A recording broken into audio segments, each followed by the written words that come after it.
The border czar Tom Homan was in the state of New York, right in Albany there in the state capital, to lecture Governor Kathy Hochul to her face, which he should get hazard pay for, by the way.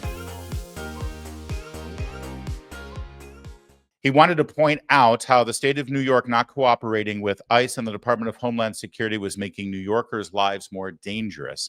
On his way to his press conference and to the podium, he was screamed at, heckled, and menaced by state lawmakers, Democrats in New York. And the way he handled it was, well, it was pure Tom Homan. As he was walking through the screaming mobs, he reached into his pocket, grabbed out a red, delicious apple, and just started chomping on it. Take a look.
I love it. Okay, that's been 60 seconds. The cameras are off. Everybody go back.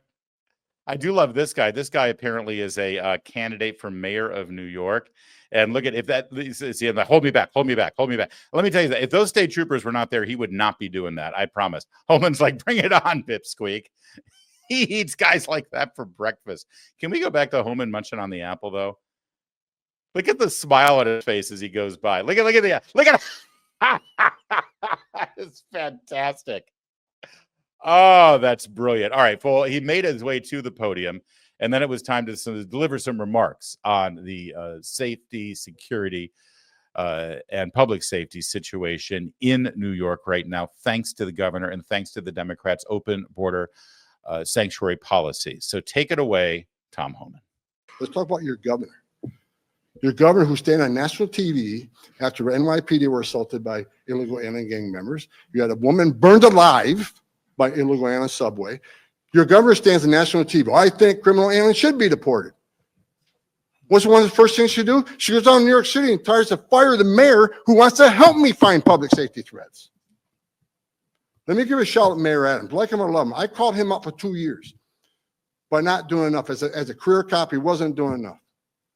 But when I sat down with him back in November, he came to the table. He wanted to help on significant public safety threats. He don't want to be an immigration officer. I don't want to be an immigration officer. With a mere fact, he wants to get us into Rikers Island, where people are locked up because they committed a crime. He wanted to get federal immigration authorities back into Rikers Island to talk to illegal aliens who committed a crime against a citizen. And the governor runs down there and wants to fire him because he's working with Tom Homan. And as far as all this, well, he's making a deal because his criminal issues. I've been talking to him since November. Had nothing to do with that, as far as I'm concerned. I'm happy that the mayor of New York City, the largest city in the world, is actually sitting down with law enforcement to make that city safer. He wants to be a law and order mayor. Then your mayor, who says criminal aliens should be deported, goes down there and wants them out of office. Then she and at the same time she says it, she got a green light law, which prevents ICE and CBP, who again are focusing on national security threats and public safety threats. You can't have access to DMV data. Then I see the chief of staff say the other day, the border czar should know they can get that with a warrant. Really? The ATF need a warrant? FBI need a warrant? DA need a warrant? U.S. Marshals need a warrant? This is an attack on immigration enforcement that's plain what it is. In my day, when I was an agent, a long time ago, I never heard of sanctuary jurisdictions. Law enforcement worked with law enforcement. New York State's my home. I was born here. I was raised here. I went to college here. Great city, Utica. I have a summer home here now. My life's dream is to retire in this state. But I can tell you right now, this isn't the state I grew up in. It's sad. Law enforcement don't have the respect they should have. This is the finest 1% this country has, to include corrections officers. I'll say it again, President Trump's the greatest president of my lifetime. As a guy who's fought border security my whole life, as a guy who stood in the back of a tractor trailer and 19 dead aliens who baked to death, including a 5-year-old little boy. As a guy who's talked to young ladies as young as 9,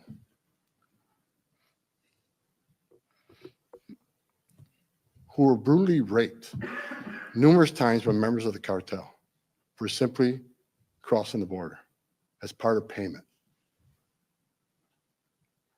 As a guy who ran Operation Ice Storm in Phoenix, Arizona, where criminal cartels were killing aliens because they couldn't afford the smuggling fee, so they call their relatives up, tell them you pay twice as much or we'll kill them, and they did. Relatives being called up, listen to their relative being tortured because they couldn't pay smuggling fees. Now we got a president who wants to secure the border and save lives. Secure borders save lives. Like I just said, when you got the numbers down 96%, how many lives are being saved? When 96% less people are coming, how many women aren't being raped? Now, under Joe Biden, they say, well, President Trump's policy is inhumane. Homan, you're a racist. Trump, you're a racist. Your policies are inhumane. Oh, really? How many lives are being saved right now today because that border is secure? Under Joe Biden, a record number of Americans dead from fentanyl coming across that border. A 600% increase in sex trafficking of young women and children. A record number of Americans dying from fentanyl coming across the open border. Don't tell me about humanity. I've seen the worst of the worst. And everybody always says, why do you get so emotional? Why do you get angry?